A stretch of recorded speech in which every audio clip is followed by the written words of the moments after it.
Hello beautiful soul! Welcome back to my channel. This is my channel, Amir from Japan, Kabayan. Virgo, this reading is for you. July 22, 23, 24, 25, 26. 2024, anong mga kaganapan naghihintay sa'yo? Parang sa lahat mo na sa akong subscriber, new subscriber, cross-watcher, aso nga bago pasok dyan, welcome na welcome kayo sa bahay ni Ate Aimee. Maraming salamat din sa nakataba ng puso ninyong mga comments. The last na kayo is resonate. Keep comment lang mga kabayan ng energy is able dyan. Pati pangalan niyo binabasa ko. Makukulay energy niyo, makaka-resonate na kayo sa ating video. Tingnan natin ang iyong 22-23. Maraming salamat din sa mga nagpa-personal reading. Gusto ko na personal reading, all the details po isa sa baba po ng video to. Yung mga magpapa-personal reading po, na-spam po yung inyong message, no? Yan. Baka po sabihin nyo, hindi ko kayo nire-replyan. Na-spam po siya. I-add nyo lang po muna ako sa Facebook, then after nun. Diba? I-unfriend nyo ko. Okay lang. This is a general reading, kabayan. Virgo. Okay? Hindi mo to personal reading. Kuhanin mo lang sa'yo at itapon ang hindi para sa'yo. Maaaring ito isa vice versa. Maaaring energy mo, energy ng person mo, energy ng malapit sa puso. Maaaring nangyayari, or mangyayari pala. Yung sure o intuition, luwakan natin ating isipan. Okay, mananakit daw ang ulo mo, paa, or you have an illness. Sino may taong may illness sa inyo? May tao atang may sakit Okay. May mga sitwasyon ako na nakikita na you try to make it balance, no? Sa nakita ko dito. Siguro yung pamumuhay mo. Yung nakita ko dito. Yan.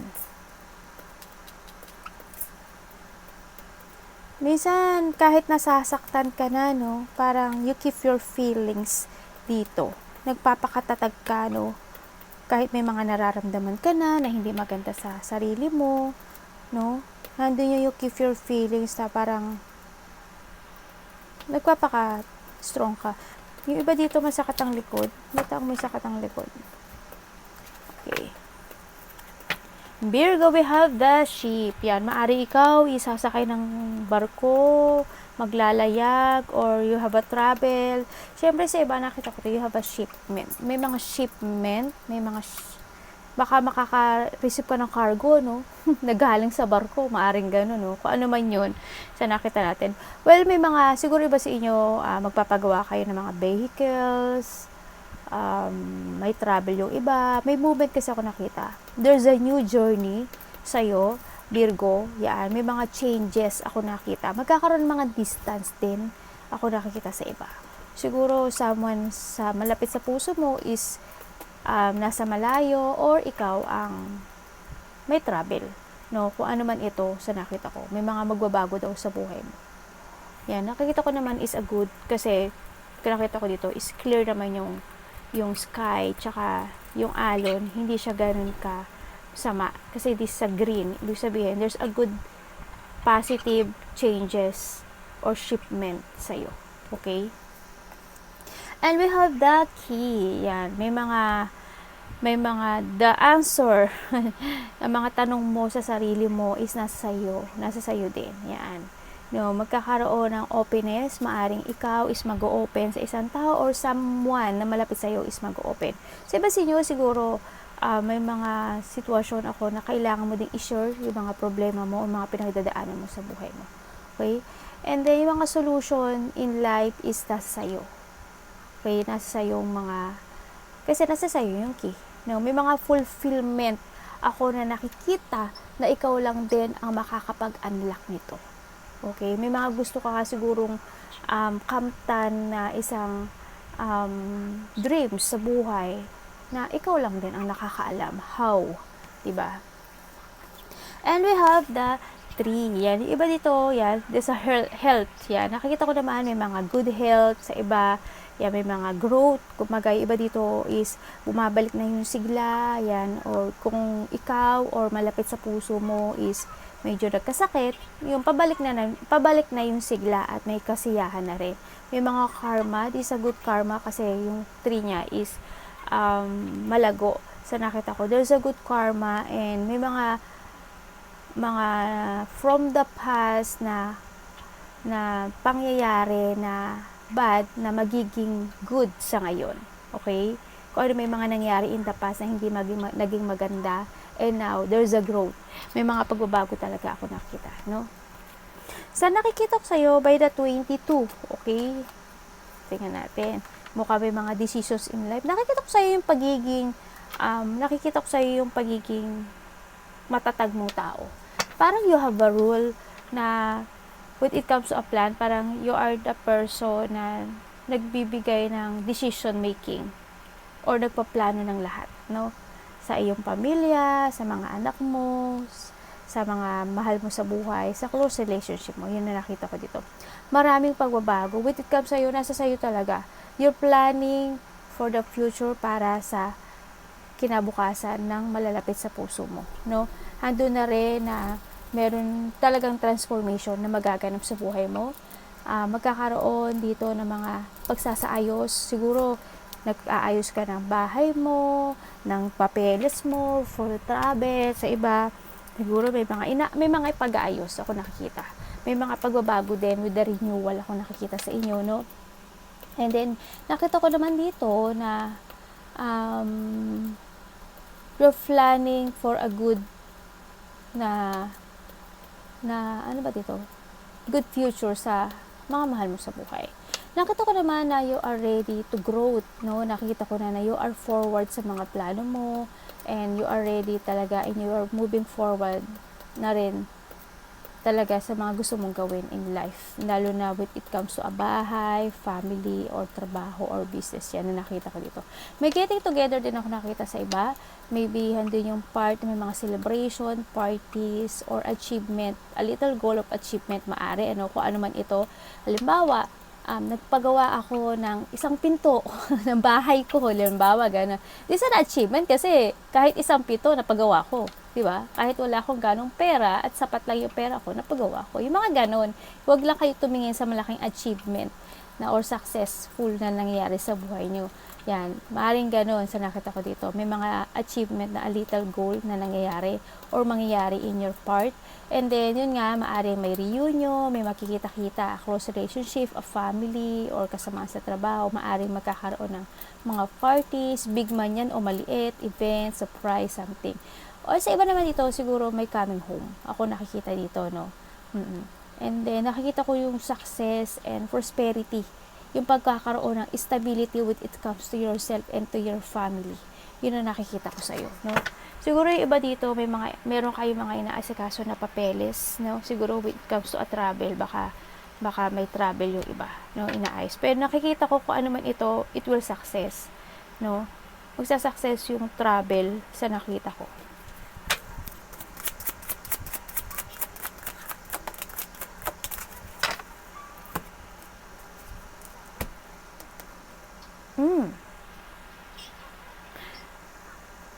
Okay, by the 22, sa nakikita ko dito sa iba sa inyo, siguro hando na kayo sa part ng buhay nyo na may mga decisions in life ako na nakikita na when it comes to money, you value it. Hindi lang sa money handun yung mga malalapit sa puso, no? Sa nakita ko dito. Ay, ano ba yun?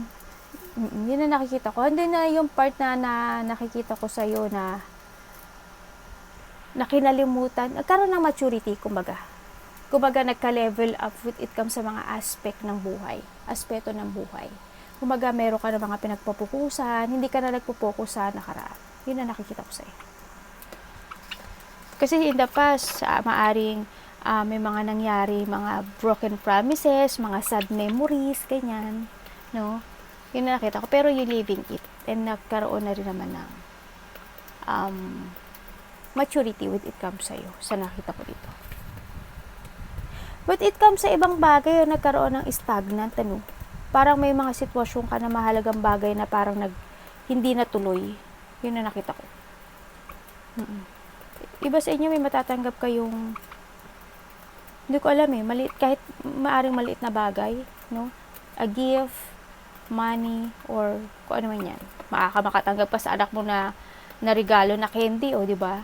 Yung may mga ganun part, no? Sabihin natin, ang babaw naman to. Uy, hindi yung mababaw. Kasi, biruin mo, paano niya naisip na bigyan kanya ng kahit candy lang, di ba? Yung mga ganun part. Yan. Ay, tingnan natin. Nandun na yung pagpapahalaga when it comes to a money. By the 22, ay 23. Anak, hindi ka na makita ito. Abunay ka la.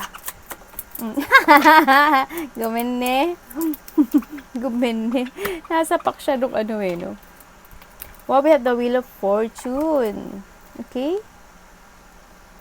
Yes, kung ano may mga pinaplano mo sa buhay mo na related ang iyong house, related ang iyong family, related ang kung ano man ito is magiging resulta because we have the Wheel of Fortune.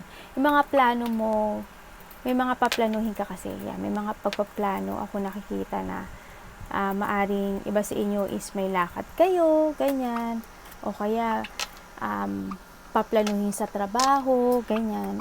O kaya may mga kita ako dito na nakikita na magkakasama sa trabaho, friendship, family, o kung ano man yan. Yun na nakikita ko. May mga pagpaplano, may mga paplanuhin daw kayo in that day. Maaring ito is magkabali-baliktad, ano? Pasok mo yung sarili mo. Dadet, show mo. Kumbaga, there's a happiness coming.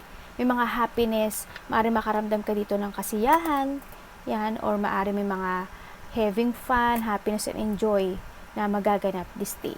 Sa nakita ko dito. Saka lang. Kasi nagpupo yung anak ko. Anak, nagpupo ka naman eh.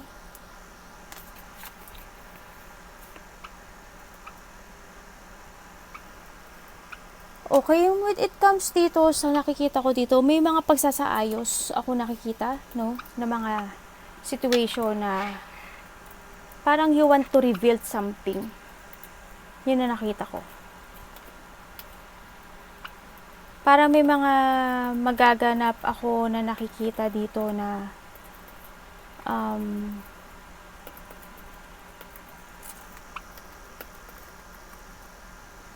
in the past may nangyaring situation na nasaktan ka dito. May nasaktan ka dito. Ano pwede ko malaman dyan? Okay. Ibig sabihin, dito meron ka daw aayusin dito. Maaring hindi mo pa siya gaano maayos sa ngayon. Kung ano yung mga aayusin mong gustong ayusin, in a foundation, family, bahay, trabaho, or anong sitwasyon na meron ka, kung ano yung gusto mong ayusin, hindi mo pa daw siya maayos sa nakita ko dito.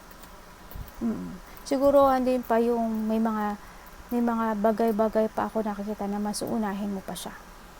Kung ano yung aayusin mo.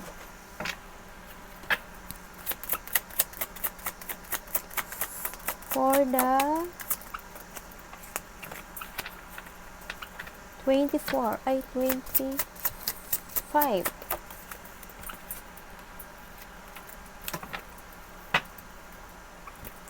Ingat dito, no, sa nakita ko dito.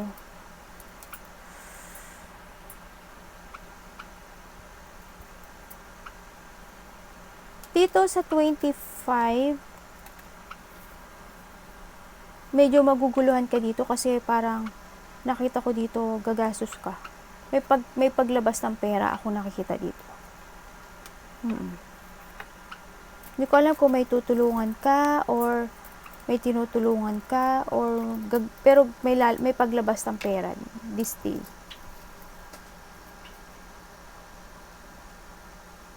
Medyo magulo ang isip mo dito sa sitwasyon na to. Magiging medyo magulo yung isip mo. Hindi ko alam kung magkakaroon ng conflict.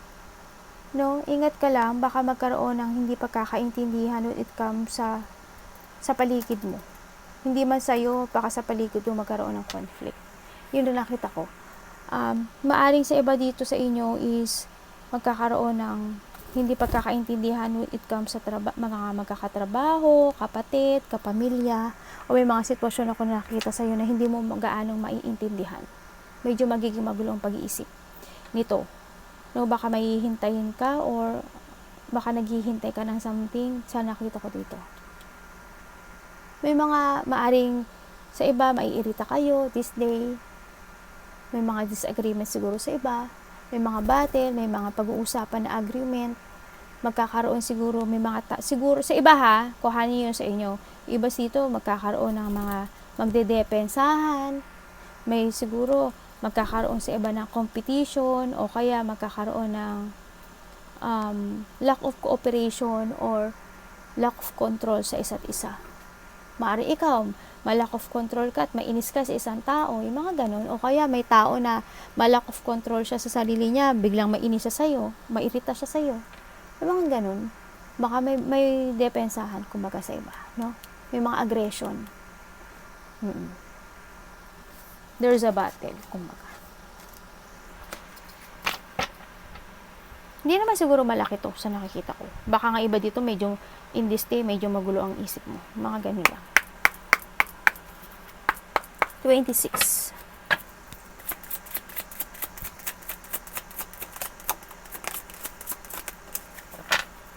Tandaan nyo, pwede magka rumble yan, no?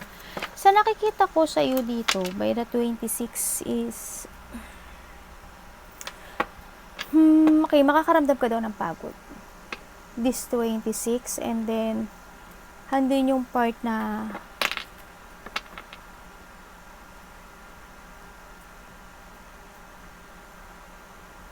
may gusto kang gawin eh.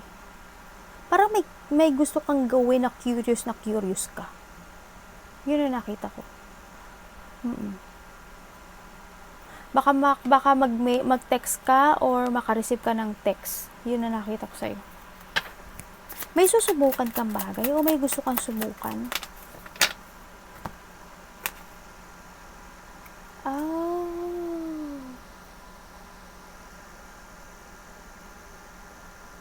Sa iba sa inyo, meron daw kayong iiwasan this day. Maaring kasamahan sa trabaho, pakikipag-away, iwasan na boss, asawa, malalapit sa puso. May nakikita rin ako dito na matigas ang puso. No? Hindi ko alam kung sino yun or may katigasan. Maaring anak mo, apart to family, kasama mo sa trabaho, baka matigas ang ulo, pas yun, iiwasan mo, maaring ganun. No? May tao ako nakikita dito na very active, napaka-active niya. Hindi ko alam kung anak mo siya, pamangkin mo siya, or kasama sa trabaho, ang active niya. Yun.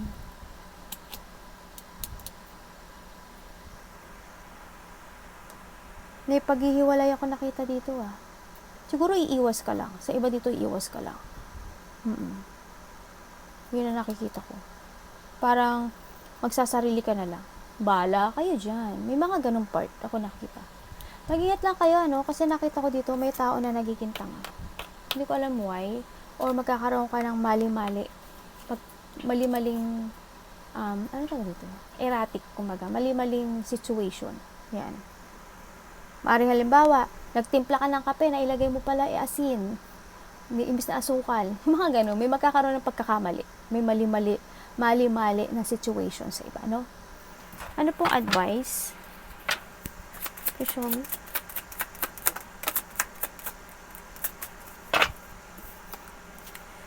Okay, the advice. Pag-isipan mo daw muna maigi ang lahat ng bawat kilos at mga pagpaplano sa buhay. No?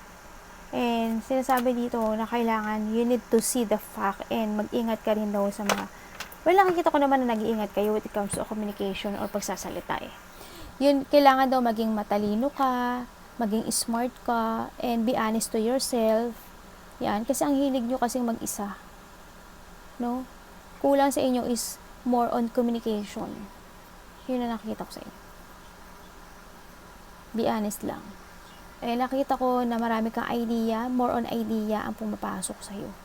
No, maraming idea ang nakikreate sa pag lalo pa nag-iisa ka, ang daming idea na nakikreate sa isip mo ng mga gusto mong gawin at gusto mong solusyonan in your life, no?